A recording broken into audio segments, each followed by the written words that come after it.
Hey guys, welcome back to Beaneater Buzz. I'm Jordan Hunt back here again with Colleen McGuire. We unfortunately had some technical difficulties last week with video and audio issues, which was kind of strange. I've double checked everything. Everything looks good this week. So hopefully we won't find any of those after recording this again, which was when everything was discovered last week.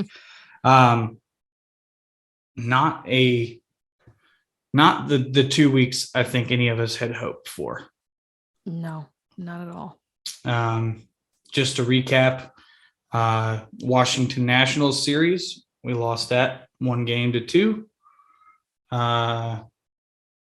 The game we won was fun. The game, scored 16 runs, a bunch of homers in that game, I believe. If I remember correctly. Ozzie hit 2. Yeah. Oh, yeah, that's right. Ozzie hit 2. 1. Ozzie hit 1. And then the Padres series, split the series. Everything looked good that series. And then I think, going into LA, we all kind of saw that as, look, if we can get out of LA with a win, that's a moral victory. Yeah, I think just historically, we just aren't good in LA. No, I was just like, don't get swept, and we didn't. Yeah. In fact, when Freddie signed there, I thought, man, I wonder if Freddie knows how bad he's been there.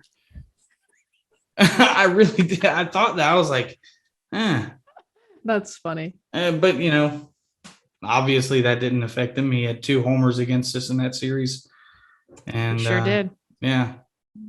I called it, man. 2 days before, I was like, Huascar is pitching. Oh, Freddie's definitely taking him deep. First at bat. I was like, are you kidding me? Like, I don't want to be prophetic or nothing, but that's a prediction I wasn't really stoked to have come true. And then the series we just finished about 30, 45 minutes ago was the Marlin series. Probably the most one of the most annoying series in a long time, I would say. I feel like we've already had several games this series where it'll end and they'll say, wow, that was certainly the most frustrating game thus far. And then another one will come. There's already been probably 3 or 4 that I'm like, well, that was certainly the most frustrating game in a while. Oh, yeah. So they keep finding ways to frustrate us. Losing game 4 to San Diego 2-1.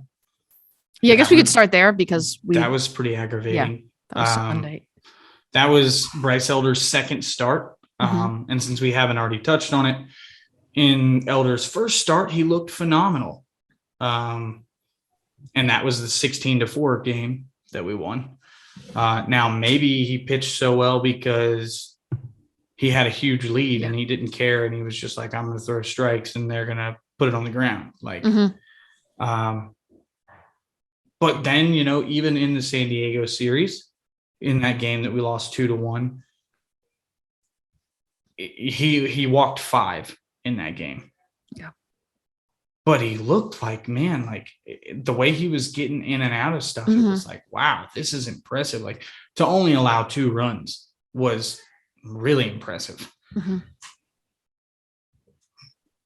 And that was a game that I felt like we should have won. But the offense just hasn't been there. Yeah, that was Darvish, right? Yes. And he just, after having given up 9 runs against the Giants, he comes back and just blows everyone away. Yeah. Now, to be fair, in his first start of the year, he did no-hit the Diamondbacks for, I think, 6 innings. It was either 6 or 7.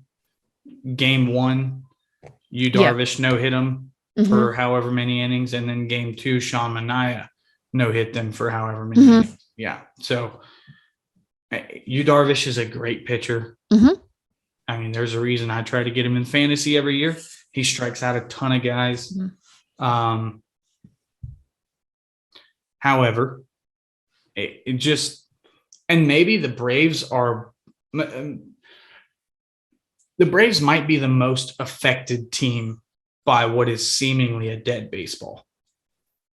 Yes. I mean, we're a team that hits a ton of homers, and we're hitting balls to the track left and right, and they're just not going.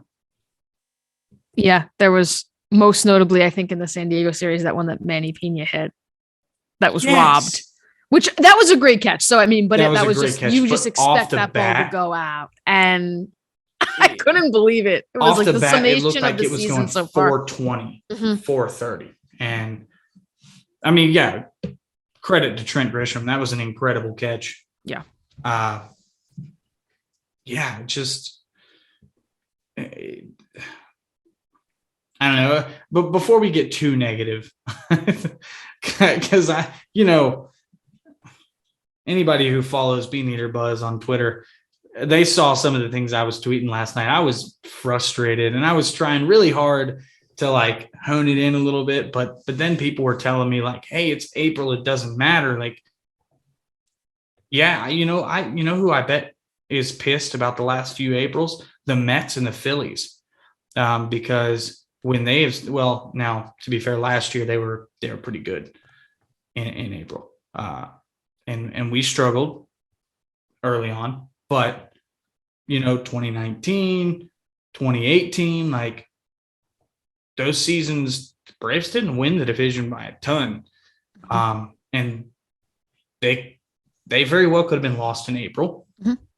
Now, we weren't great in April in 2019, but I don't know. And that's the thing that I had pointed out, is that in 2019, the Braves started 18-20. Mm-hmm. They did not have a good April or May, and then they kind of hit their stride and they started winning games, and obviously they won 97 games that season. So that can happen, right? But I kind of turned. I'm sorry, I wasn't trying to jump in, but I was going to say it all kind of turned when Josh Donaldson started the little brouhaha he had with Musgrove. With Musgrove, yeah, and that's kind of when everything started. That is what, people do point to that. Maybe we need a Josh Donaldson moment, but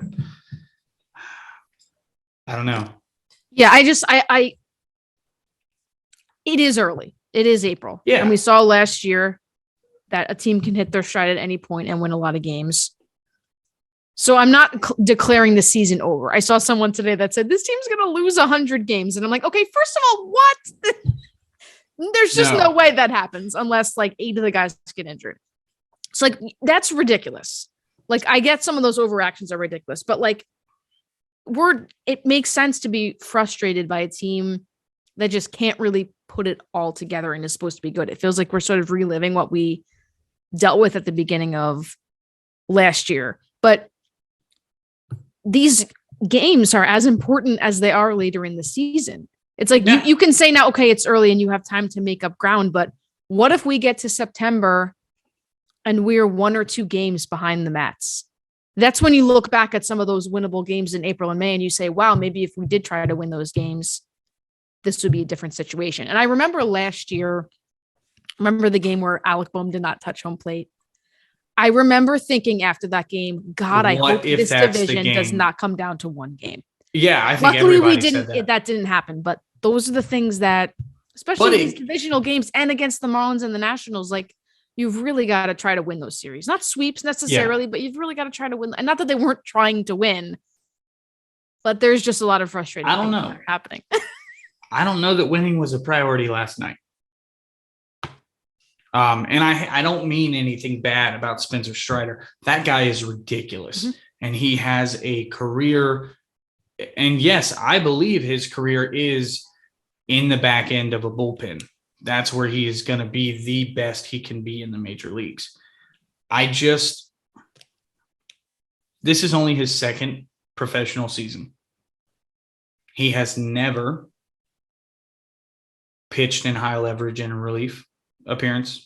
Never before last night. And I'm fine with putting him in high leverage. If it's a 2-run lead, if it's a 3-run lead, if we're going to make this commitment that we can't use a reliever more than 2 days in a row, we've got to be consistent with it. Yeah. But then, like I told you earlier, and I went and, this is just me being, big brain, probably. Brian Snicker doesn't know this, but Darren O'Day has pitched 3 times in the last 7 days, counting Monday. He pitched Monday, and then he didn't pitch again until Friday. And then he was off last night, and he pitched today. Mm-hmm. Between all 3 of those appearances, he threw 29 pitches. Which I will say, he's been, I know he gave up a run today, but like he's so quick and just like gets so it done. Good. He's been so good. He just comes out there. He's awesome. like, yeah, here, try to hit it. And he just does quick innings. Like, right. So, and I'm not going to complain when a Darren O'Day or an AJ Mentor comes in and gives up runs because those it's going to happen, our, first of all. Yeah. Yeah. Those are our big guys. Like, and I mean, maybe Mentor, Matic, Smith, those guys kind of more than O'Day. But I do look at O'Day as an important piece in this bullpen also. Yeah. And yeah, I mean, it just. And it's also like the process over the results sometimes. Like you might put the right guy in and he has a bad day. Like that happens. And I will say this. McHugh pitching yesterday, I was fine with Perfectly fine with that. I was in the kitchen and I was like, well, who's pitching? I was like, oh, McHugh. Okay, cool. And he just didn't have it. He wasn't sharp. Nope. And the thing is, he kind of was sharp. But he was missing. I was in and out. I was like, I wasn't like watching, so I don't actually know. I know he walked the guy, I guess. So the umpiring in this series was god awful. It's all over baseball. It is. It is. It's all over baseball. But there were some missed calls for McHugh. Okay. That could have gone his way, and probably if a couple of those calls go his way as opposed to going against him, maybe he gets out of that inning and we end up winning that game. Yeah. But I think before he even faced Jazz, I pontificated, is that the word? Of being like, wait, should Minter maybe be the one facing Jazz? And then he gave up, I guess, like the 2-run hit, I think it was. Yeah. And I'm like, okay, I didn't say, it's not one of those like hindsight's 2020. Like before he faced Jazz, I was like, is this the best idea? Right. And I think it's sometimes I wasn't mad about using Colin McHugh. I was he was left in a couple of batters too long. I think Colin McHugh might be the best reliever in our bullpen. So I'm not going to. And then, Minter pitched later anyway. So it wasn't like a matter of like, oh, we don't want Minter to pitch today or something like that. According to Joey Toscano, Justin Toscano, excuse me, Joey. I know a guy named Joey Toscano. That's why I'm sorry. No, that's okay. Anyways, according to Justin Toscano, the plan, this is according to Snit. Oh, yeah. Well, Mentor wasn't even involved in the plan. But yet Mentor ended up in the game anyways. And then ended up getting used 2 days in a row, which was apparently what Snit was trying to avoid last night. And then today, when we're losing, he uses his guys. I know that Justin had said it was like he wanted Anderson to go 5, then he was going to go to McHugh, then he was going to go to Strider. It's like, that's all well and good leading into the game. But like the situation changes as the game changes. You can't, just because you plan to throw Strider in the 7th or whatever, what if we're tied or what, like there's different situations where maybe you have to go to guys that you didn't necessarily want to go to. And everyone in that bullpen has to be ready. Yeah. I don't care that it's an April game against the Marlins. Do you come in and you just tell like Darren O'Day and Tyler Matzik and Kenley Jansen and Will Smith? Do you just tell those guys, hey, you have the day off today. This isn't not pitching today? No, that's not how this works. We pay those guys millions of dollars. Now, don't get me wrong. I don't pay that. Well, sure I do. I pay, when I buy things, when I buy stuff, I'm paying for those players to be in those games, I guess. But you know what I'm saying? The Braves pay those guys a lot of money because of their ability to be steady and their ability to get guys out. Now, they probably could pay a guy like Tyler Matzik a bit more.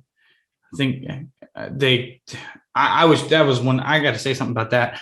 They gave him a non-guaranteed $1.4 million this year. I was like, dude, give that guy $10 million guaranteed and nobody is complaining. Like, what are you doing? He's earned it. He's earned it. He earned it in one inning last postseason. Yep. That's it. Yeah. Right. Yeah, absolutely. But yeah, so I think you'll see that sometimes too in post games with Snit, where it was like, oh, what was the plan? He's like, oh, I was hoping, so and so would get me 5. And I feel like a lot of times he's like, oh, let me push him because maybe he can kind of go where we want him to go. But whatever. That's why I'm not the manager. I guess I can sit on my couch and I can complain about things and how they should happen. But if everyone seems to be saying the same thing and Snit doesn't see it, well, I can't really do anything about that. Well, I did also see a lot of people saying, I don't mind Strider there. And I'm like, really? Like, yeah, I didn't really have an opinion on the Strider situation. Like, I wasn't like, oh my God, why? And I wasn't like, yes, Strider. I was like, okay, Strider's pitching. When I first saw him, I was like, this is weird. But what it told me was there are thoughts that Strider could be an important part of this bullpen going forward. And Snit did say that in the post game, he hadn't pitched in high leverage and he wanted to give him a shot at it. But I agree that is a little too close of a game to say, let's see what he has. And I will say this, the first pitch that Spencer Strider threw should have been a strike. Second pitch, Spencer Strider should have been a strike. Should have been a strike. And he walked that guy. Yeah. And he gave up a hit, then a walk, then a hit. And I understand a lot of people are saying the inning possibly changes if he strikes that guy out. Yes. But at some point you can't blame the ump anymore. If you walk a guy, you have to then get the next guy. If you're giving up walk it. At that point, it's not on the ump anymore. Yeah. And that's why it was really like, that kind of showed you that maybe Strider is still kind of, he's going to nibble or whatever it is. Mental He's maybe maturity not ready is not for there. that. Yeah. And so, I mean, maybe the mental maturity is, but yeah, I mean, you get in there and you throw what look like 2 strikes to you and they get called balls and you're like, okay, well, where's the strike zone then? And then you're just relying on trying to blow balls past guys to get a swing and miss. And he didn't really have a good slider last night either. I think Spencer Strider, I think his slider still needs some work. It's not exactly consistent. It is kind of one that he can hang sometimes. In fact, his only appearance last year, I believe it was a slider that he threw and he ended up giving up a home run. And he kind of, but we are all enamored with the 100, 102 fastball. And man, he had that thing working last night. So yeah, he was hitting, 100 plus. And I mean, he's very green. I mean, he's going to get better. It's so early. I mean, so it's not like that's what I think that's the thing too, of just throwing him into a very important situation without knowing how he's going to do. Right. But I love what he's been doing. And I obviously want him to keep getting better and keep. Yeah. And I want him to get those chances. it's not like, I'm like, oh my God, he had a bad outing, get rid of him. It just showed us that he still has a lot of. Yeah. He's got a lot of maturing to do. Yeah. I mean, he's in his second professional season and he made it to the major leagues in his first professional season. That's extremely rare. Yeah. Extremely rare. But he possesses the stuff to be a very good major league reliever. And I mean, they still see him as a starter. They still see Huascar, as a starter apparently too. And I don't agree there, but I've also been wrong about Kyle Wright, who has been. Yeah, I guess should we get into Friday? Yeah, we could. Kyle Wright looked incredible. Yeah, and I mean it's just been every single outing. It's hard for me now. I mean, 11 strikeouts is hard to be fluky. I mean, that's no, it's not like they were hitting him hard or anything. I was trying to look back because I'm like, did any ball even go out of the infield? Like he was just, had them all just. I tweeted something about, it was actually yesterday morning. I tweeted out his batted ball profile because everything in that batted ball profile says that what he is doing is legit. And I said that, and this guy comments on it, and I don't know how he found it. I don't know what it was. I guess it's just because we're playing the Marlins, whatever, but he was a Marlins fan. And he said, hey, I'm a Braves hater. And he said, but what I saw out of Kyle Wright last night was filthy. And it looked like top of the rotation Mhm. stuff. Now it's just like, yeah, I mean, it's like, yeah, I mean, we talked about it last week, how much he's changed his approach, and all of that, of course, got lost in the podcast. I can kind of touch on that for a second. Yeah, so like instead of using a four-seamer, 50% of the time he's using it 2% of the time. His sinker, in 2018, he was using it 0.8% of the time. Now he's using it 41% of the time. Mhm. So, and clearly his sinker is the pitch he's going to.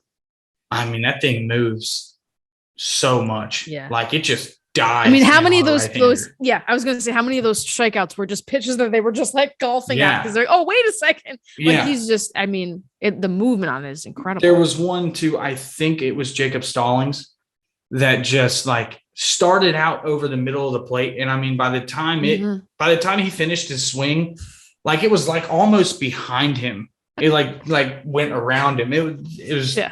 I mean, his stuff is just Mhm.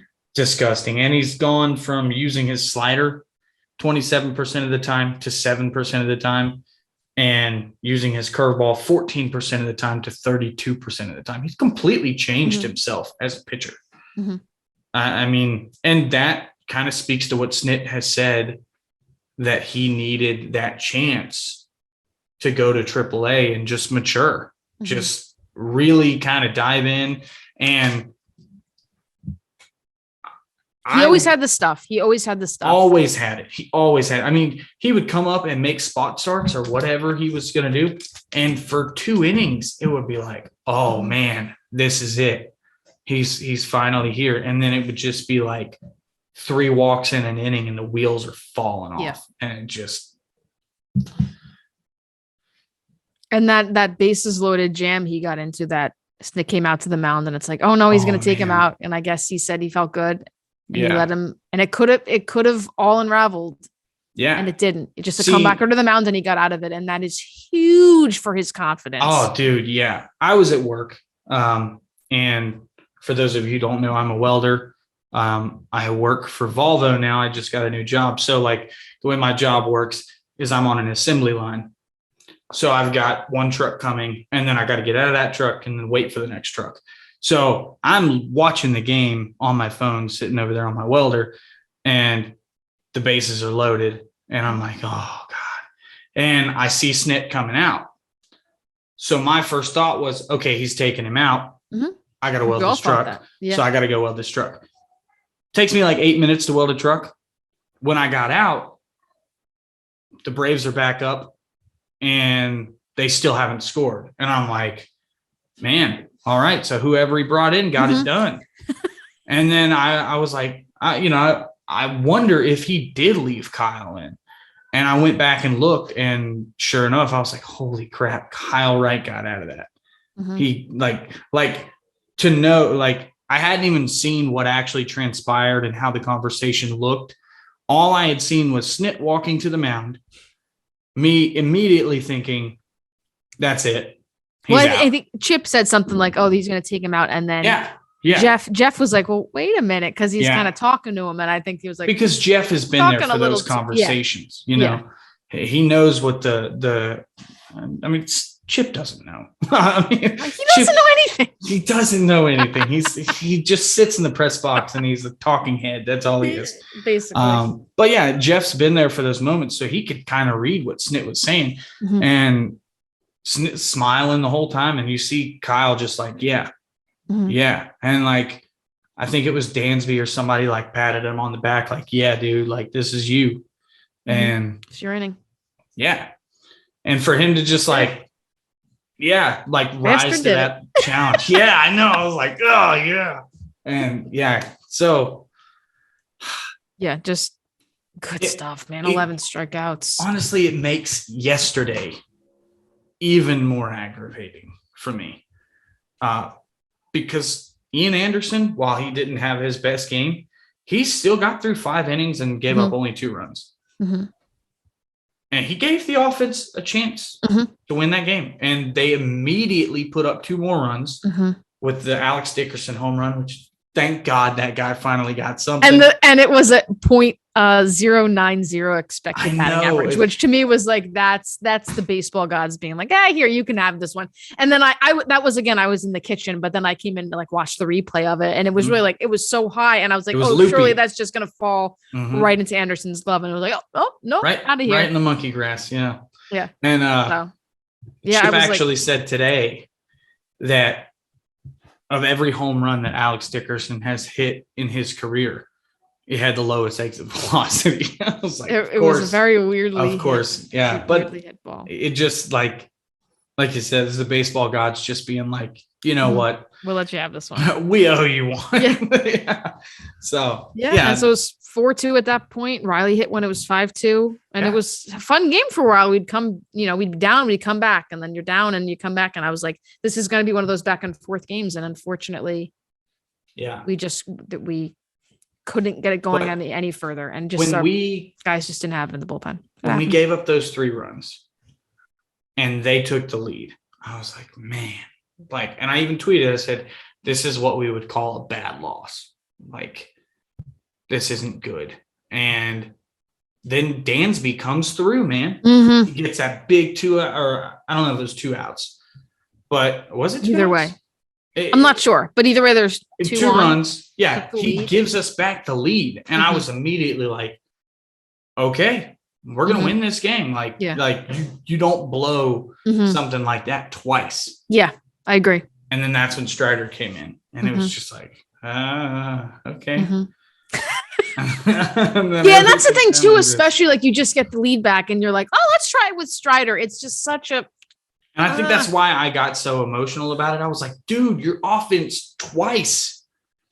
They gave you this game. They put this game in your bullpen's hands twice in 2 innings. And then you blew it twice in 2 innings. It was just like, aggravating. And I try not to, I mean, people may be like, dude, what the fuck are you talking about? You always hate on Snit. I don't hate on Snit. I'm critical. I don't think he's without not deserving of criticism. Like people say, he led us to a World Series. So that means like, I can never question a decision he makes. So did Bobby Cox. And we still talk about how he fucks shit up all the time. So whenever I see comebacks like that, I'm like, no, I don't really think that gives him a pass. Sorry, you can still make questionable decisions. Like at what point do we, in 10 years, if he's still the manager, he brought us to a World Series once, we're never going to be able to question something that he does. Well, see, what's so aggravating about it with Snit for me is in the postseason, he's a completely different manager. Completely different. Like somebody told me yesterday, and you kind of said this a minute ago, process, and this was right after the Strider event happened, and I was still frustrated. The game was still going on. We hadn't even lost yet, and I was like, this is bullshit. Somebody was like, process over results, and I was like, he abandoned the process, though. If we're doing process over results, then when we get the lead back there, as soon as Dansby hits that ball, get Will Smith up. Will Smith has to be warming. He has to be the guy. Yeah. We're paying him Strider was warming, $13 so million. we're putting him into the game. Yeah. Yeah. He still pitched in that game. I could go on about that game forever. So that game was just exhausting. It just was so long. It lasted forever. That's what makes it even more frustrating is like to come out on the losing end of that game. And what sucks is it was a really fun game to watch. It was. Austin Reilly coming back. In fact, congratulations to Austin Reilly on becoming a dad. Absolutely. I experienced that in the last year myself, and I can say that it is a life-changing moment. Where my wife and I adopted, unfortunately, neither of us, due to COVID regulations and stuff like that, were able to be in the room when our daughter was born, but kind of worked out. Because at the exact same time, we both got to see our daughter together for the first time, and they rolled her in. And you could just see it all over Austin's face. Did you see the interview he did with Paul Bird? I did not. Oh I did man, not. he's just grinning ear to ear, and he's just Oh, so happy. He named his kid Easton, by the way, which is there's an Eason, totally. Eason. I don't think there's a T. Oh, really? I think it's Eason. Eason. Okay. Yeah, I think so. I guess just the baseball nerd in me immediately thought it was supposed to be Easton because Easton bats. Well, that's I'm gonna just check now because I don't. that's a quite- bummer. But no, I did. You were like, I had a whole point to make. I was so excited about that too. No, I did see somebody say Eason, but I just thought that. Yeah, it's Eason. Eason. I thought Eason that's Michael kind of- Reilly. That's a cute name though. Whatever. It's different, not a name I've Anyways, ever heard. since Mr. Eason was born, Austin Reilly has 4 extra base hits, including 2 home runs. Yeah, So loving that dad power. So Yeah. even if he's not getting any sleep, the dad power is Hey, taking man. him forever. I mean, God, I know how rough the first few days were, so I don't know how he's doing it. But the night, Day off should be yeah, good for him to get some sleep tomorrow. the day my daughter was born, I worked off at about 2:00 in the morning. She was set to be induced at 5, so I did not sleep that night. I got up and we drove the birth mother to the hospital, and she was born at 7:55. I still had not been asleep. Running on fumes. Yeah, running on nothing. And then that night, like, they roll her in, and I'm like, okay, holy crap. Like, I have to stay up and make sure she stays breathing, which is ridiculous. You do not need to do that. And I literally stayed up until 7:00 the next morning when my wife woke up, and I said, oh, good, you're awake. I'm going to sleep now. I had the nurse come in and yell at me and told me that if I didn't go to sleep, she was going to roll the baby out of the room. So props to Reilly on what he's doing right now. That is just knowing what I went through in that first 4 or 5 days. I'm like, dude, that is incredible. Mm-hmm. Now, he has had a few plays at third that I think he would usually make. Mm-hmm. So I think his fatigue was showing a little bit there. Neither of those actually resulted in a run or anything like that, but you could. Yeah, a couple of, misplays that he usually picks and makes the play. Because Reilly is excellent with the glove. The big knock on Reilly defensively is definitely his range. Mm-hmm. He's a big guy. Mm-hmm. So that's not surprising, but young thick baby. But yeah, that dude can pick it, man. Mm-hmm. And you can see that a little bit. He's a little sluggish, but it's not affecting the bat at all. Yeah. So yeah, that 2-run homer in the 9th, I was just like, when he hit that, I was like, oh, here we go. And then, I was thinking, well, it's like, oh man, home runs are rally killers. And then Ozuna immediately gets a double. It was so close to being a home run too. Oh, I know. I was like, man, this is not happening again. Because it's always the Marlins. We always do it against the Marlins. It's like once a year we have one of these crazy comebacks against the Marlins. And it just didn't work out. I don't know. Yeah. I mean, my thing was like, I kind of didn't want to tie and go to extras. I was like, just win or lose it here. I know. I told my wife, I was like, my wife was like, oh, okay, you're recording the podcast today. I'm going to go to the store while you're doing that. I was like, awesome. That's great. And then I was like, we might tie this game. And I was like, hey, what if we tie and this goes to extra innings? Then what? Unfortunately, Adam Duvall and Eddie Rosario saved us from that. So one point on that is just Duvall. Yes, I know he had a hit, so I'm like, not that excuses him, but I'm like, okay, he did have a hit today. But like, I think of all the players in the lineup, he's been to me the most frustrating to watch. Yes. Like people say, oh, it's Dansby. I'm like, yeah, but Dansby's always been like a hot and cold, strikes out a lot kind of guy. Duvall is like, just watching at what he swings at, he gets under so many pitches. Yes. He just has no idea what he's swinging at. He's just like, oh, I hope it's like you could just throw like 3 wide sliders and he's gonna swing it. He has no idea. Sliders are eating him alive right now. I don't understand it. Usually Duvy is the guy that that's what he hits the hardest is sliders. I mean, every time somebody hangs a slider to Adam Duvall, he crushes it. So and that's the thing is he has such power when he connects with the ball. Yes. But we have not seen that at all this year. And I think it's mainly, I don't know, man, like people talk about World Series hangovers and stuff like that. But I mean, come on, you've got like 6 months off still, 5 or 6 months off, however much it is. So that's like, I don't know. It's frustrating. It just sucked to like actually come within one and then immediately hit the double and like, oh my gosh, we're only 1 out and the tying run is at second base, and then just 2 strikeouts, and you're like, well, that was fun while it lasted. Yeah. Just enough to give you hope. And then it's another thing that sucked in that inning is Matt Olson hit a ball pretty hard.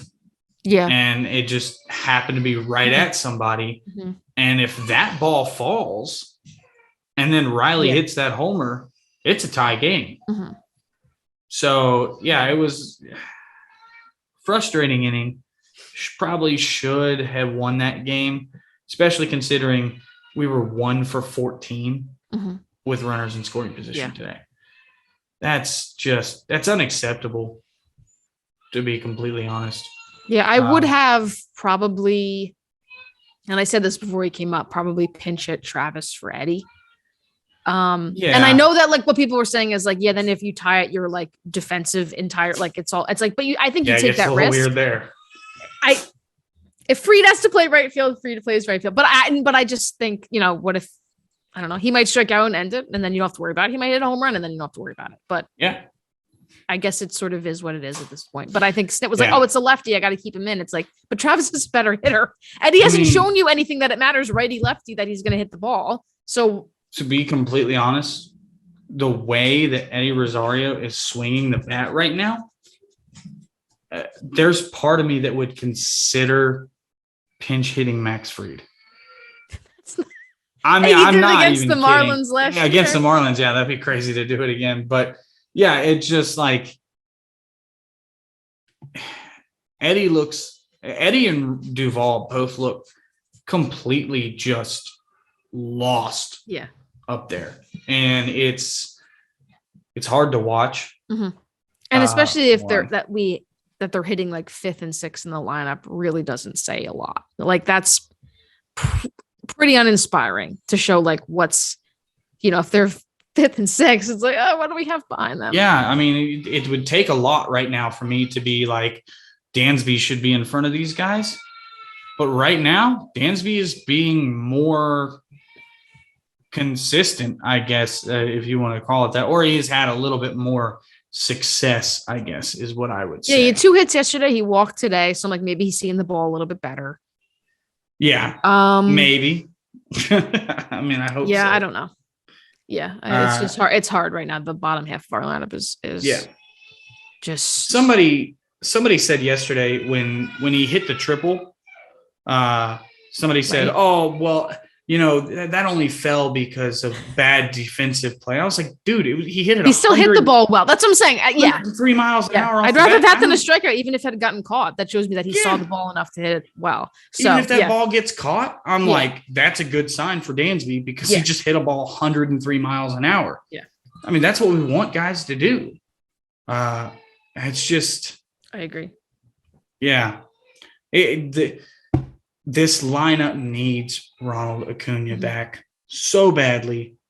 And I know he's only one guy, but like there's so many different things. It's 1, it's his defense.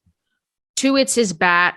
3, it's just like the spark, I think. He's like going to kind of shake everyone up. I feel like just having him there is going to be really, really big. Do you know what that clubhouse, the day that tweet goes out and these guys are at home getting ready to go to the ballpark or whatever, like the day that tweet goes out, the Atlanta Braves have activated Ronald Acuña Jr. I'm going to cry. I really honestly me too, dude. I'm going to probably be a little baby that day. Mm-hmm. I hope it happens on a weekend, just so I can watch the game for sure. But like so many guys are going to be energized by that. Mm-hmm. Matt Olson's never played with this guy. Yeah, just the fact of just bringing him up is going to be like, it's going to get guys like excited. That whole team is knowing like, oh, now we have him back. Here we go. Be enough. Yeah. Yeah, and those guys are in there telling Matt Olson, and Eddie Rosario, and because Eddie Rosario's never played with him. You're right. I mean, Eddie's never played with him. Now, Duvey, he has played with him, even though he was traded for after he got hurt. He played with him before that. So, like, Pena's another one. Those guys, Dickerson. I'm thinking of guys, who have never. They're probably like, when this guy comes up, he changes the entire team. And and I mean, that would be like so exciting. And Ozzie too. I mean, Ozzie's playing well right now. He just hits homers now, which is weird. I'm shocked. Not like in a bit like he's always been a good player. I'm just like, I wouldn't have expected him to be like the home run leader at this point. He is tied for the major league lead in home runs with CJ Cron. So, and CJ Cron plays in Colorado, of course, and has hit some to the damn bathroom. Okay. Like, I don't know what's going on with Ozzie, but he can keep it up for all I care. He looks excellent right now. His OPS looks good for Ozzie, I guess. Yeah. But that's the thing. If he could, if his on base percentage went up by like 50 points, I feel like that entirely changes. Like if he could just get on base a little bit more, because a lot of times you swing it, he swings at stuff that you're just like, his plate discipline's just not really that good. It's been a little bit better this year, though. Yeah, it has. His on base percentage last year, or excuse me, not on base percentage.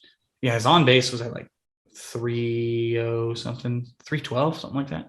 Okay. His OPS last year was 799 to end the season. Okay. Small sample size, sure.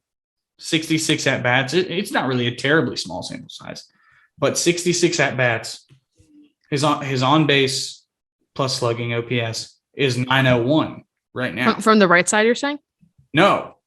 Oh, this year you're talking about. Overall, okay. I got you. His OPS is 901. Oh, okay. Then that's 901 for Ozzie. Heck yeah, I'll take that. Yeah, for real. Now the on base percentage isn't what you would want it to be. I guess it's 325 right now. So I think that's all right for Ozzie. Dude, if Ozzie gives me 250, 260, and 325. And slugs 600. He's slugging 576 right now. Yeah. I'm not complaining about that. Especially because as soon as Ronald Acuña gets back, Ozzie's going to be like, our number 5 hitter? Think about and that to me is where I know that Ronnie's only one guy, but that to me he changes the when he's at the top and Ozzie's only hitting 5th or 6th, just changes the composition of that lineup. So Ozzie's I think that's going to be huge in multiple ways. Like I know he's just one guy, but Ronnie B back really just changes so many things. I think every home run that Ozzie has hit has been a solo home run. Yeah, because Austin had that one on opening day. Dickerson had the one yesterday. Those were the only 2 until and then Austin's Reilly hit another one today with runners on. So yeah, Ozzie's have all been solo quickly. Yeah. So all of Ozzie's home runs have been solo home runs. You put Ozzie in the 5 spot behind Ronald Acuña, Matt Olson, Austin Reilly, and Marcelo Ozuna. He's going to have opportunities to be doing that with guys on in front of him. Yeah. So those 3-run homers start showing up quick. Now, and that's so. How long can Ozzie maintain that slugging percentage is the question, I guess. But I would sacrifice some of that slugging percentage for some on base percentage, and some other little hits because Ozzie's a fast guy. When he gets on, I mean, he can change the game for sure. He's got the same abilities on the base path as Ronald. Yeah, I think that's why I'm not all like doom and gloom. Yes, I'm frustrated right now. There's a lot that's happening that's just like, oh my God. But like, the outlook for this team is good. So it's certainly not like I'm like, we're going to lose 100 games like the person I saw earlier today. So that's very exciting. But I also will say like Gwinnett, he's been on defense. He's been stealing back. He from second base on like an infield single. He scored from. So I mean, he's doing. Was it an infield single or infield fly, or was it pop up? What was? I forget something. From second base. It wasn't a pop up. It was an infield single. Yeah, you're right. And then he himself had an infield single that he legged out, I believe. Yeah. He had a double He's making plays, stealing bases. Dude, when I saw him, like, it does make me nervous just watching him. I'm like, oh, I know. I was obviously just like, feels good, or he wouldn't be taking that risk. And they wouldn't let him take that risk if they didn't feel comfortable with it. And Snit even said, like, I have no question about the knee. The knee is fine. But it's just getting back in sort of that game getting shape. him in baseball shape. And I'm like, dude, have you seen the guy? He's in baseball. He's about 23 years old. Yeah. He's fine. He's okay. Like, he could have came back opening day guaranteed. And I get it in today's day and age. Like, they want you to go through the rehab and all this stuff. Like, dude, could you imagine if somebody was like Ted Williams comes back from an injury and they're like, hey, Ted, you got to go to AAA for 3 weeks to rehab. He'd be like, fuck you, dude. He would be like, that's not happening. And even, I mean, in spring training, clearly there's a little bit of, I don't want to say frustration on either side, but there's a little bit of like, Ronald thinks that he is ready now, and the Braves are telling him, hey, look, like, we just want to be sure. And I get it. We don't want anything freak injury happening. But Ronald said, Alex Anthopoulos said, yeah, we might bring him back in the last week of April as a designated hitter. And I still think Alex is thinking about that. He's just trying to talk Ronald into it, because Ronald immediately came back and said, no, when I come back, put me in center field. I'm playing the outfield. Yeah. Like, yeah.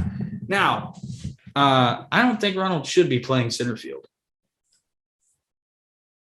No. And I think Duvall's done a very fine job. Yeah. He's excellent. He's been excellent. He's been around. Yeah.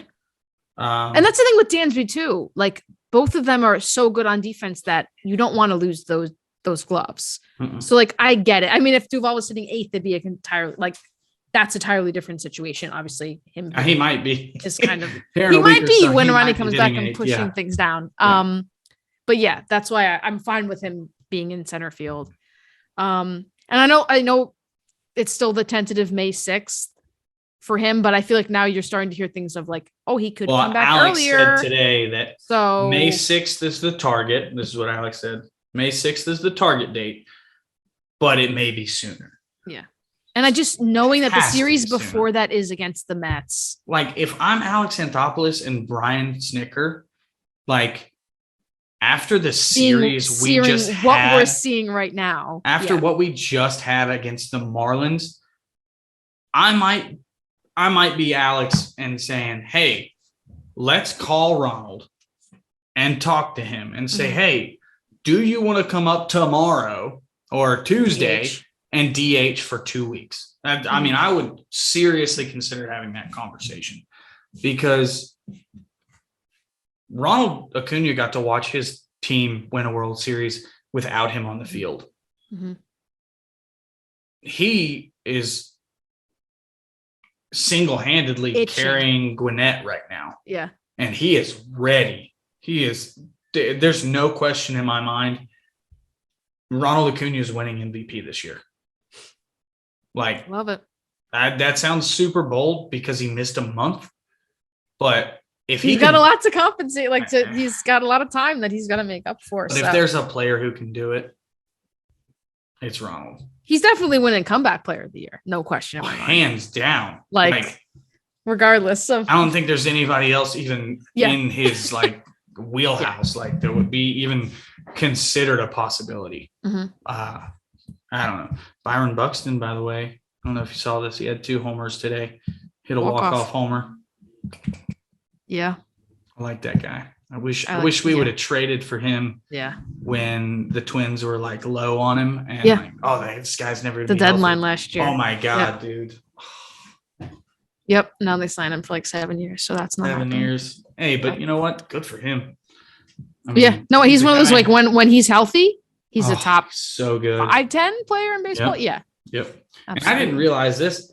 I saw this when my computer messed up and all that stuff. I saw a tweet. Did you know the White Sox went 0-6 this week? I knew they were definitely scuffling. Ooh, And that's why when you see man. teams that are like good doing that, you're like, it's not just the Braves. I was like, man, maybe the they're Braves still aren't that probably bad. going to win the division. Yeah. So Probably. They're still going to make the postseason, I think. But we also had a conversation about that last night. It's in the East. It's going to be harder to make the postseason than it is in the Central or than it is in the West because the East is better. Hands down, the East is better. There's 3 good teams in the West. You've got the Dodgers, you've got the Giants, and you've got the Padres. All 3 of those teams are good and capable of winning 90 games. And they have 2 of the worst teams in the league in their division. The Rockies and Diamondbacks they're AA teams. They're not AAA teams. The Diamondbacks, yes, without a doubt. But the Rockies are surprising. Like, remember last year at home, they were a completely different team than they were on the road. Yeah. And they did win a series against the Dodgers at home early on. So yeah, I mean, they always have that's that definitely not effect. like a rollover type of But spot. at the But same the time, Diamondbacks are horrid. I would still say the Marlins are better than the Rockies. Yeah, I think I would agree And with that. I would say that without a doubt, even the Washington Nationals being as bad as they are, they're still better than the Diamondbacks. I agree.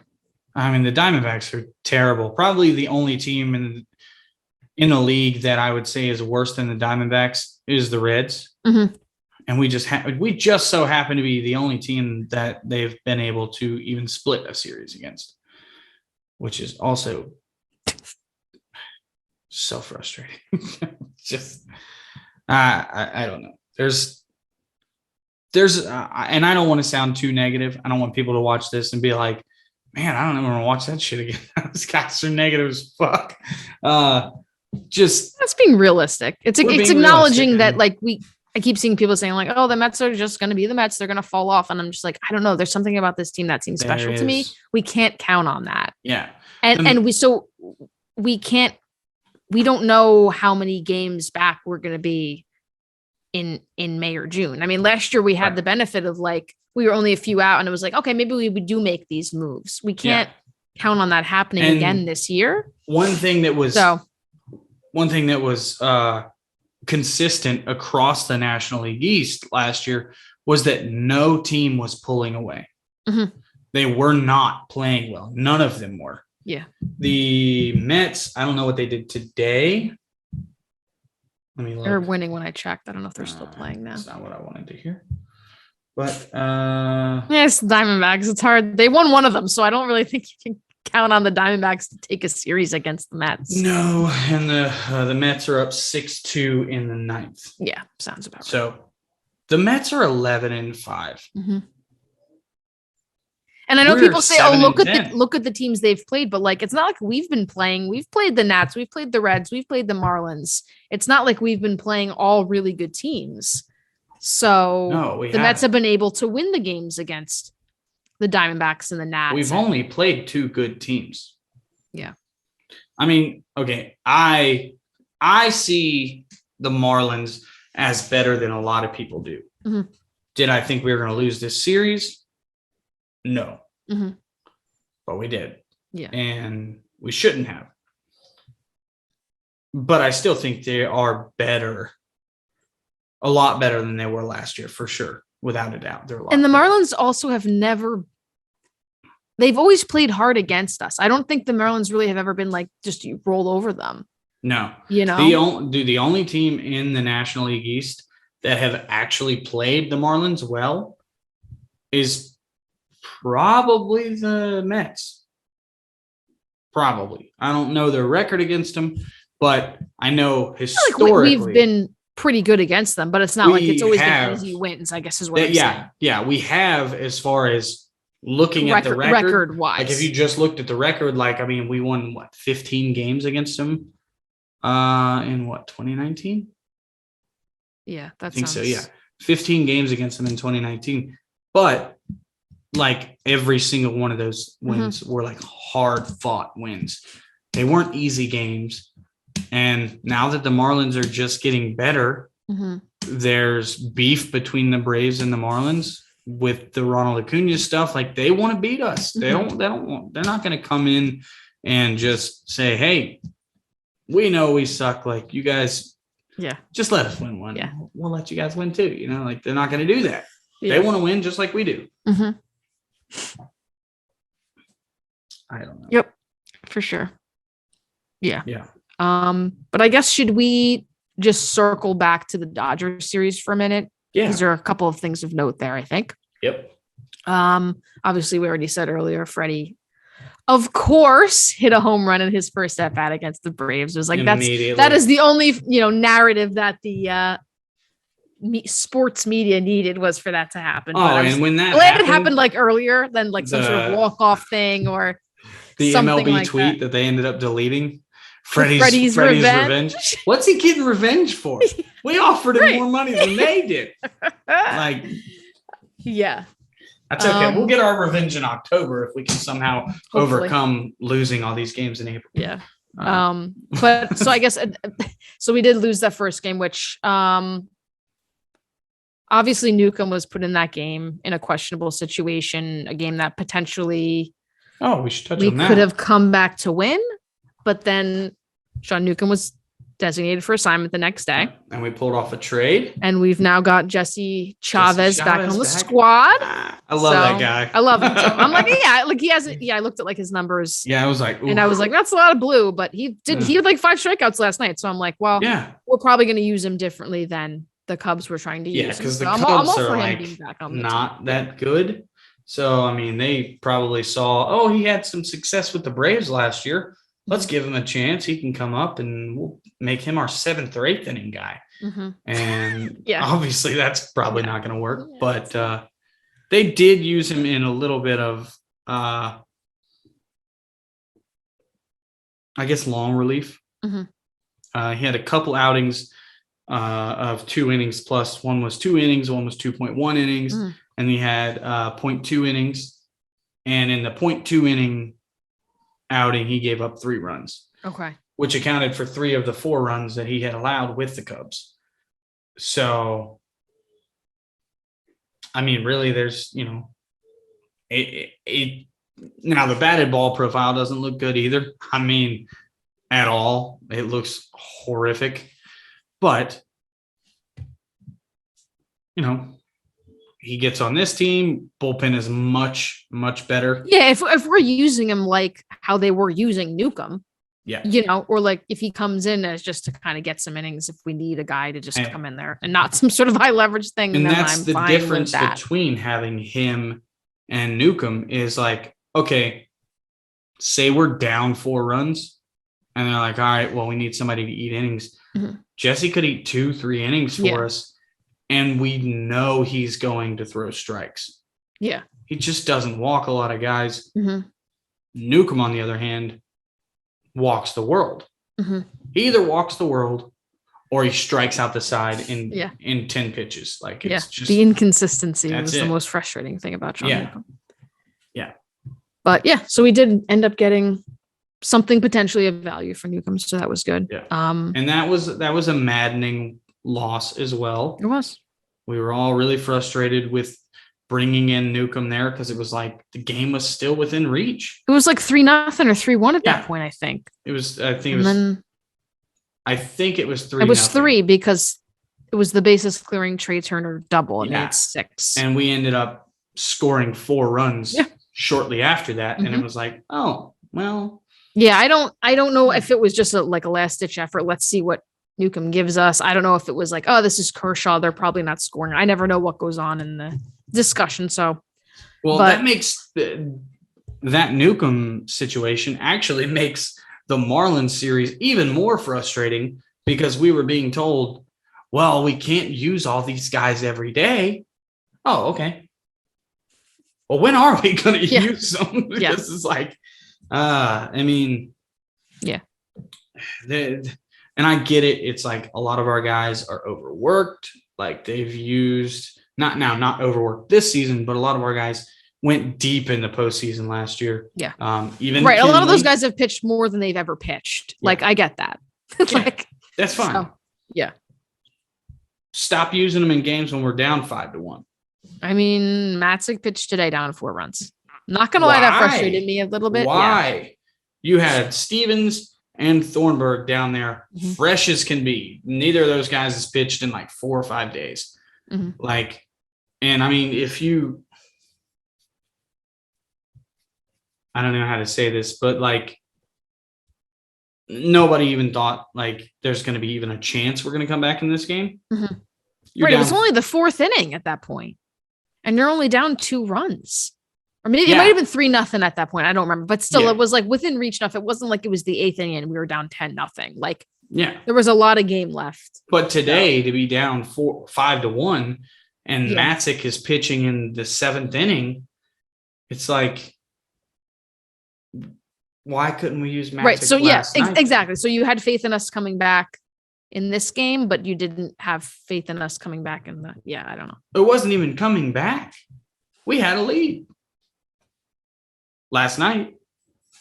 Oh, last night you're talking. You know what I'm saying? Yeah, like, I thought you were talking about. We could have used Matzik last night. Yeah, I mean, we could have gone Matzik Smith, and then Jansen, and game's over. I mean, those guys are lights out. Yeah. And I mean, and if one of those guys loses it for you, okay. Yeah. Not much you can do about that. But anyways, back to the Dodger series. Yeah. Sorry. Yeah, I mean, we did get a win there. Travis d'Arnaud hit a home run. In game 2. That was a bomb. Also, what was fun was Guillermo Heredia hit a home run off Kershaw, which was the first run he'd given up. That was so fun. Who would have thought? Who had money on that happening? I'm sure he was like, yeah, who am I going to give up the first home run to this year? It's going to be Guillermo Heredia. Oh, yeah, that's going to be the guy. Makes perfect sense. I did. That was in the game that we lost that Nuke pitched in, right? Yeah. Okay. And Ozzie homered in that game as well. Yep. And Ozzie gave Freddie the little side eyes. He's going around first. That was fun. He's like, I can hit him too. Don't worry. Yeah. So so we lost that one. I guess it was 6-4. But the next day, Max Fried, absolutely perfect through 5, just was angry. He was just something that was just like, I've had 2 not great starts. Did you see the pitch he threw to Freddie that just just cut in on him? And he's like, ugliest swing you've ever seen Freddie Freeman make. Yeah. And Freddie just looked back at Travis like, what the fuck was that? Yeah. He's just like, holy shit. And I mean, that's his first time ever experiencing Max Fried from that angle. And I'm sure that Freddie is probably thinking, I don't want to do that a whole lot because he's. And I think it was Minter too. Yeah, struck him out. Minter struck him out. Yeah, that's just fun. Did he get to face Matzik? I don't know if he faced Matzik. I'm not sure. I have to go back and look. But yeah, I'm gonna look. I don't think he did. But yeah, that game was a lot of fun. I mean, obviously, it's always fun to win in general, but when it's just like the offense doing enough and the pitching just being, incredible. Yeah. Jansen got the save, which was fun. It was a Freddie fly out to end it. So that was sort of poetic. Yeah, that was like it was one of those he couldn't tie up the game, the which was it wasn't like he came up with the tying runs on or something like that, but it still was like, oh, that's nice that Jansen got to get the out from Freddie to end that game. Yeah, it was like you said, it was almost poetic. It was like, okay, of course. The guy this is what it comes down to. It's Kenley Jansen for the Braves and Freddie Freeman for the Dodgers. And we're rooting for Jansen. It's like, who would have thought in a Freddie Jansen matchup we'd ever be rooting for Jansen? Yeah. So no, Tyler Matzik did pitch in that series. He did not face Freddie Freeman. Okay.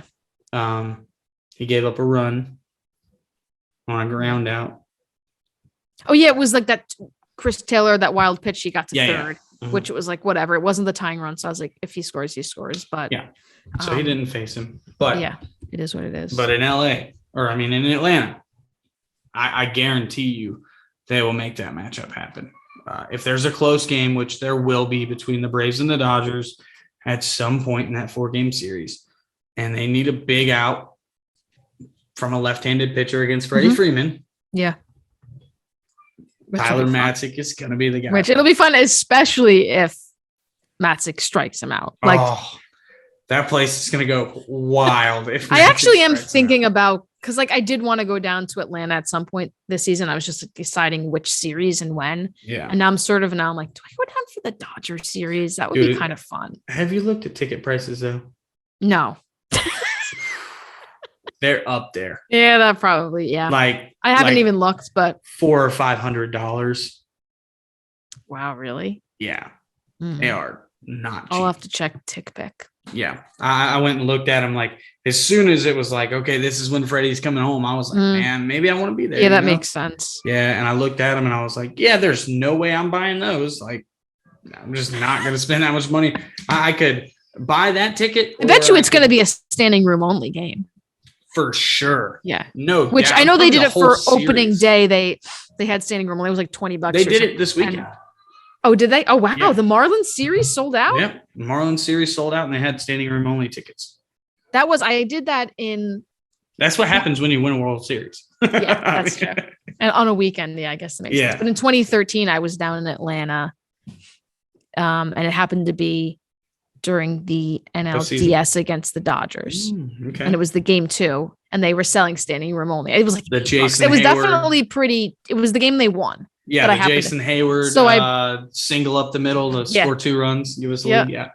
So they had standing room only. So I was like, oh, I'll buy this. It was super cheap. And I just like went there. I got like a pretzel and a drink and I just roamed. And I found places where the energy was super cool. And it was just like I stood in various places. I would totally do that again for $20. So have you lived in Atlanta or something at some point? Or how did you become a Braves fan?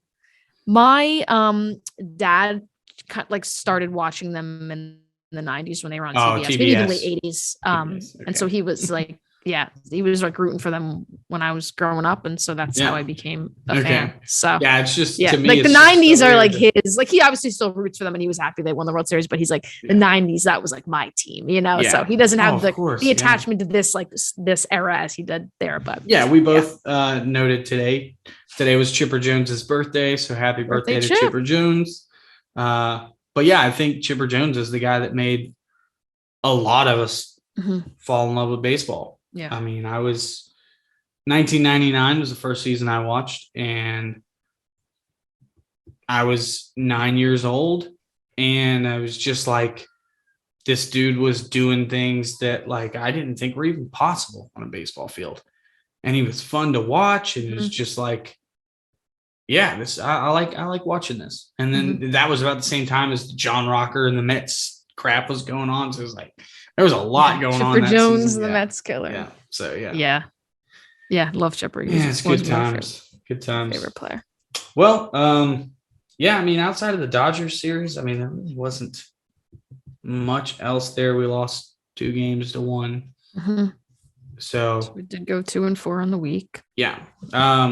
We can kind of go back to our predictions. Oh, that weren't good.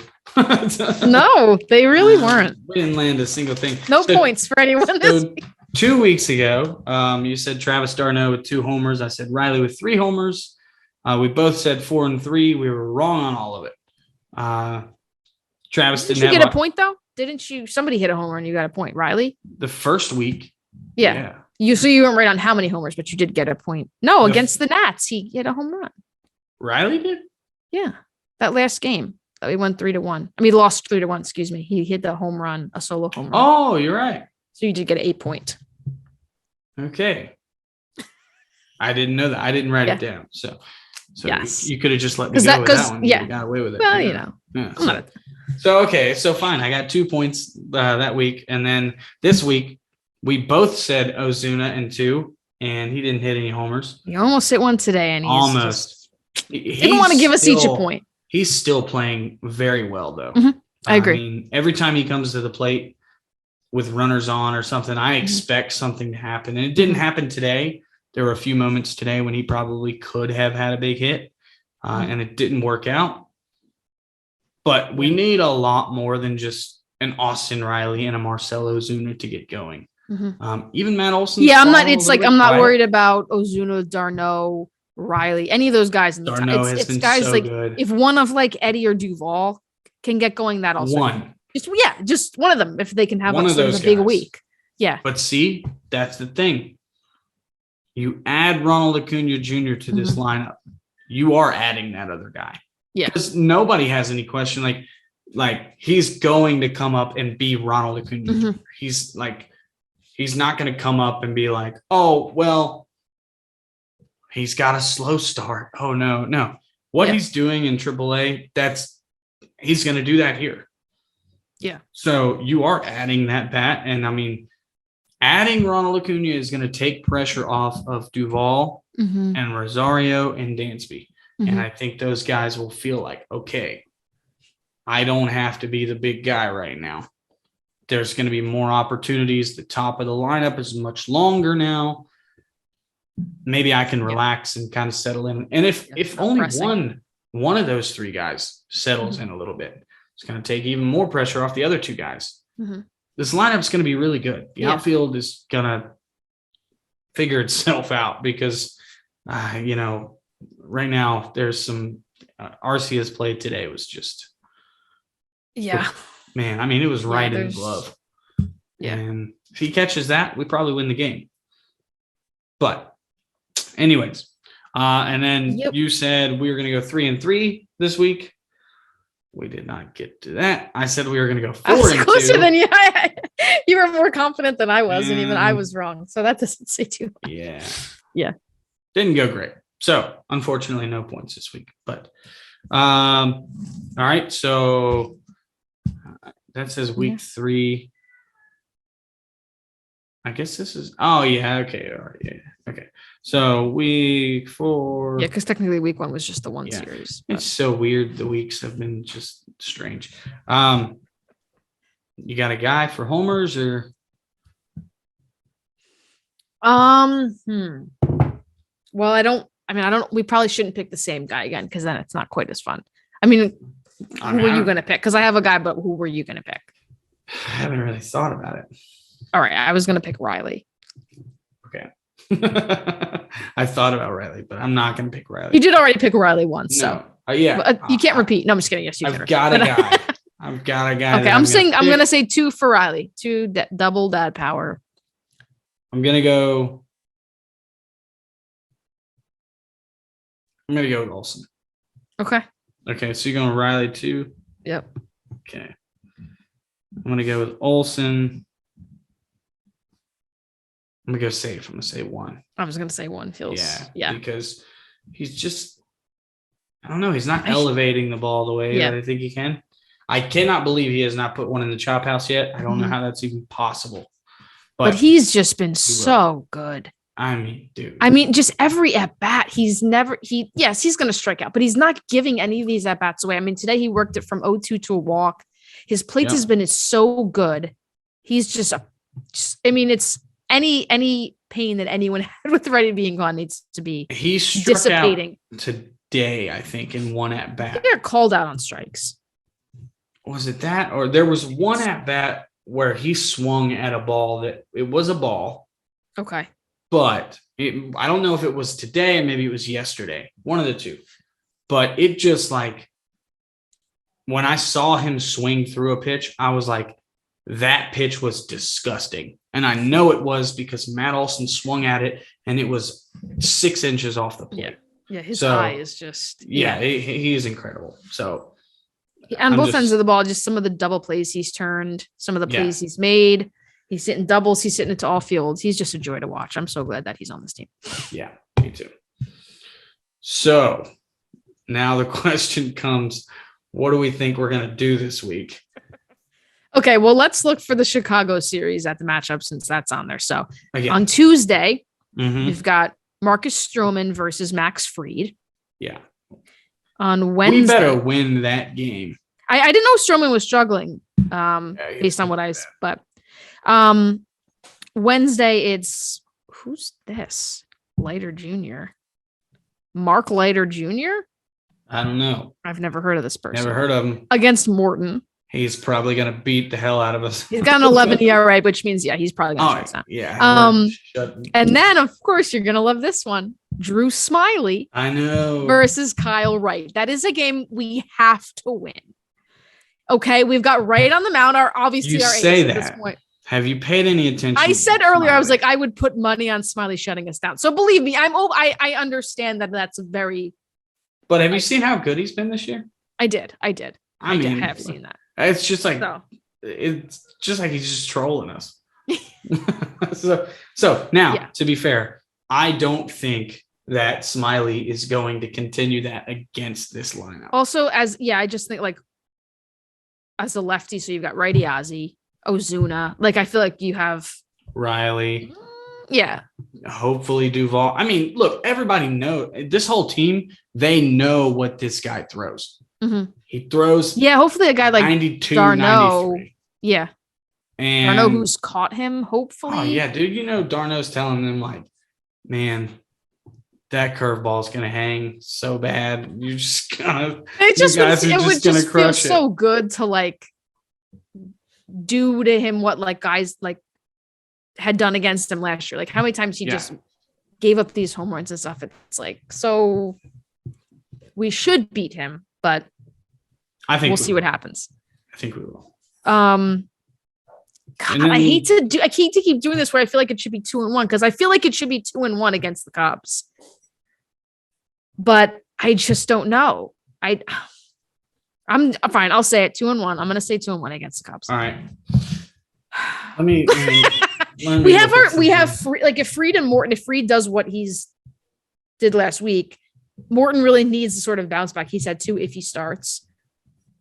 So hopefully Morton has a bounce back because right now it's like, and I think Fried, after what he did last week, like he's back. He's back. Yeah, Fried is back to being Fried.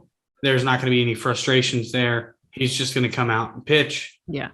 I think Fried's going to win. I think Morton's going to win. It's just a matter of what the offense does. I think ultimately, I don't really have a question of those 3 pitchers. But if the offense can kind of get it going against those 3 guys, we'll see what happens. It would be very annoying if Marcus Stroman finally got it together for an outing against us. Mainly because I can't stand Marcus Stroman. Marcus Stroman has me blocked on Twitter. Oh my God, he's so soft. He's the softest he's the softest person on that app. He blocked me because one day he came into a game and he was like, and he was when he was playing with the Mets, and he's like in the outfield and he's like, like doing like all kinds of stupid stuff, and I'm just like, man, come on, dude. And I'm all about players having fun and stuff, but like the way Marcus Stroman does it, it just comes off so like, I hate to use the word cocky, but that's what it is. But he's also like on his Twitter page, he's all about like, oh, just all love and this and that. But he's like going to block whoever anyway. Yeah, he'll block everybody. And then what really got me against Marcus Stroman was he always tries to call out people for being racist, which is understandable. I've seen people be racist towards Marcus Stroman, even after he blocked me, and I backed him up and I was like, yo, that's racist. Just because you don't like him doesn't mean you can say shit like that. And then he liked a tweet calling what's his name? Dacomo? Who's the Mets? Yes. Yeah, calling him a ethnic slur. It wasn't a racial Italian, slur. Yeah. Yes. Yep. Yes. I saw know that. What word it was. Yeah. I'm not going to repeat it because I think it's disrespectful. But that was the moment that I lost all respect for him. And I was just like, I hope this guy is out of baseball in 2 years because he's so bad. So there was a time I was like, oh, he'd be fun as a Brave. And then I started to be like, no. I don't like this guy's attitude. Yeah. Dude, a week before that, I was like, I want him on my team. I want him on my team. And then he had me blocked on Twitter at this point too. So anyways, when he was doing all that stuff, I just tweeted a picture of that RotoWare shirt that says the Stro Show. And I was like, I hope this guy gets lit up or something like that. I was like, I hope he gets lit up tonight. And then he did get lit up and he gave up like 6 runs that night. And then I tweeted a picture of that shirt and it said the Stro Show. And it was like his line, 5 minutes later, I was blocked. Did you tag him in it or did he search it? No, he searched it. Yeah, that to me is the biggest thing is that that's how soft he is. Yeah, it was like that he has to go find tweets about himself to make a point in blocking, which like that means you won. Yeah, it was like I gave up 6 runs today. I know people said bad things about me. Let me go find. Let me Google this, or let me search my name search myself and see what people are saying. Oh, this Braves fan, Beaneater Buzz. Who the hell is this? Stroh? Oh, block. Like that's how it went too. It was just like whatever. Yep. Anyways, so I think that series. I think we're gonna go 2-1. I guess it's again not necessarily a think, it's a should. Because like we should go 2-1. We should. But I also thought we should we were like against Miami. Oh, I think we'll go. We should have gone 2-1. But I think we should sweep that series. We should. We should. That's the thing is like we really, really should. But the thing is, Morton and Wright. Yeah. So it's really the offense is the question, but the Cubs haven't been awful. Like I don't. So I'm not acting. They're like 3-7 in their last 10. Okay. All right. So, fair enough. I guess I'm just looking at the good things versus. I've seen some good things about him too. Yeah. So I don't know. Yeah, I'm going to go 2-1 there. The Rangers series, I don't know much about who's going to be pitching. Yeah. I mean, I know like the Rangers are very bad. So that's like, but again, if we're looking at the back end, if we're looking at that's in Texas, Anderson right? and Elder, that's gonna be fun. I like that stadium. So even though we have bad memories there, I like that stadium a lot. And we get to see Corey Seager again.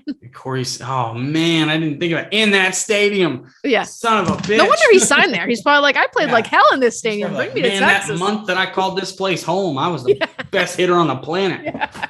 But I don't think he's hit a homer yet, has he? I don't know. Of course, it'll come against us. Of course, he will not hit a home run going into that, and he'll hit 4 against us. Mm-hmm. Yeah. But that's the thing too. Is like that's a series, obviously that like we should do really well in. But if depending on who's pitching, it's hard to if it's Anderson and Elder, it's like okay, well, what are they going to give us? So I'm going to say 4-2 again. you seem like you're like, oh god, this I want to say it should be 4-2. Like I but Max Fried will pitch again in that Texas series. You're right. So we've got Anderson and Fried going. Mm-hmm. John Gray is injured. They won't have John Gray. Yeah, I'm just looking at like I don't even know who else they have. Mike Fultonevich definitely doesn't pitch there anymore. Yeah. Sorry. Marcus Simeon, I know they have. Brad Miller. I just want to see what their record is currently. Not that like that our record's bad too. So so they're 5-10. I know from stuff I've seen, like games I've watched, like they really and haven't been that good. So Simeon and Seager are both off to pretty poor starts. Well, that will change in a few days. It will. But I feel like optimistically 4-2. Yeah, I'm going. Realistically, I'm probably gonna say 3-3. But if we're saying like how it really should go, I'm gonna say 4-2. Will it? We shall. We will see. Because we really could use just a winning streak. Now, I really felt like I'm going super bold here with 4-2 last week because it was the Dodgers. And then, the Marlins, I was like already penciling that in as, okay, we're winning that series. Mm-hmm. And I never in my wildest dreams would I have thought, we're going 2-4 this week. Yeah. Yeah. So that was this I'm pretty confident about. I think we can win. You look at last week and it was the Dodgers and then the Marlins who've always played us like competitively. Always. Now we're looking at, okay, this is the Cubs. And it's the Rangers. Yeah. So Cubs are at Truist, right? Yeah. Okay. Yeah, we'll be all right. Oh yeah, because we go to Texas and then we go to the Mets. We go to the Mets. Yeah, I'm like debating if I want to go for that series. If they call Ronnie up, I'm going. But if not, I don't know. I mean, it's during the week. So they're saying though, like I think they're going to bring him up before the Texas series. I think they're just going to say before the road trip. forget it. Like, let's take him on the road trip with us. Mhm. He's going to be on that road trip either way. Because what if somebody gets injured? Yeah. Then they're going That's true. Then That's they're going to interesting. fly Ronnie in because they're They not said gonna something be about like, they were going to have him play like 3 or 4 games with Gwinnett this week, and that leads into Yeah. probably Friday. And so, Yeah.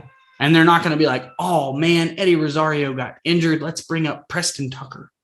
Like, they're not going to do that. Did you know Yeah. Preston Tucker's back down there? I did. I didn't know that until Trent told me that the other day, and I was like, why? I paid for the month of MILB TV just to watch like Ronnie's at bats. Oh, And I saw him. I was like, oh good yeah, that idea. guy. Oh yeah, that guy. A couple of guys. Yeah. So. All right. Well. Yeah. So that's it though. Yep.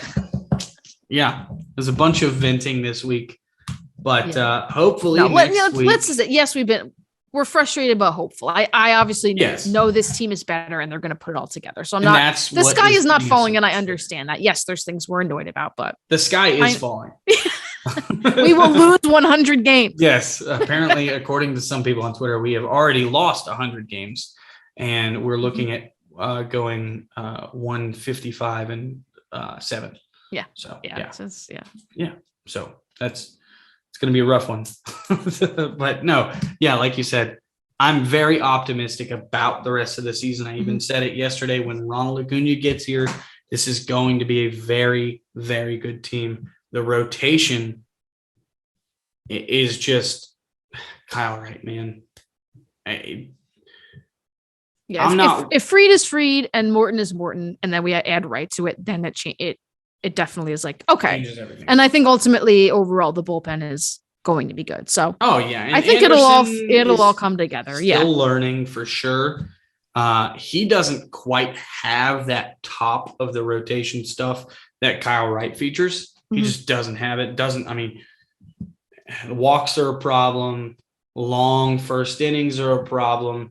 Getting to 0-2 Yes, and the not first being able to innings. shut guys down. That's a problem. He's still 23, Yeah. I believe.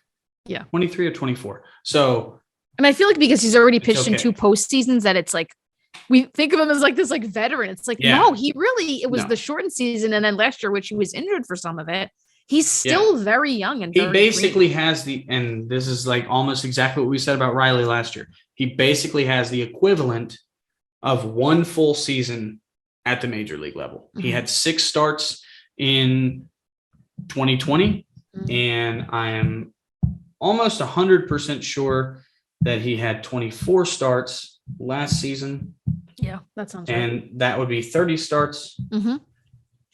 Yes, 30 starts the first 2 seasons. So Yeah. he has the equivalent of 33 major league starts, which is pretty much exactly a full season. And he's 13-8 with a 3.41 ERA. Yeah. I'm not going to complain. About that. Yeah. Especially if Kyle Wright is continuing all this crap. Like, Ian Anderson is a really strong number 4. Yeah. Absolutely. Really strong. And we'll figure out 5, whatever. So, And it's but April. yeah, we could go. Yeah, it's April's. I just would like to start winning more consistently. All right. Yeah. Forgive me. I just want to get out of April with a winning record. Is that a problem? What do we have? 1, 2, 3, 4, 5 games left, but we'd have to like sweep to do that. We go 3-2. What's our record right now? Oh, We're 7-10. There's no way that we have to like sweep. We'd have to go 4-1. It would be to 500. get to 500. Oh boy. Yeah. Yeah. All right. Never mind. It can happen. You never know. That's you what this never team know. could use is like just going on like an 8-game winning streak. Then it's just like, that's the thing. It's like you win 1 or 2, but then you lose 1 or 2. It's like you can't really gain ground. That's what's so hard about it. Ronald Acuña Like, Jr. is activated for Tuesday's game, we might go on an 8-game winning streak, but I don't see it happening right now. Yeah. Anyways. All right. Well, I guess that's it for this week. It's kind of a bi-weekly episode, so it might be a little bit longer. But there was a lot packed in here. And we'll be back next Sunday. Hopefully we have a lot more to cheer about next week. So, Yep. All right. Well, you guys have a good week. We'll see you next week. Thanks for listening, guys. Take care.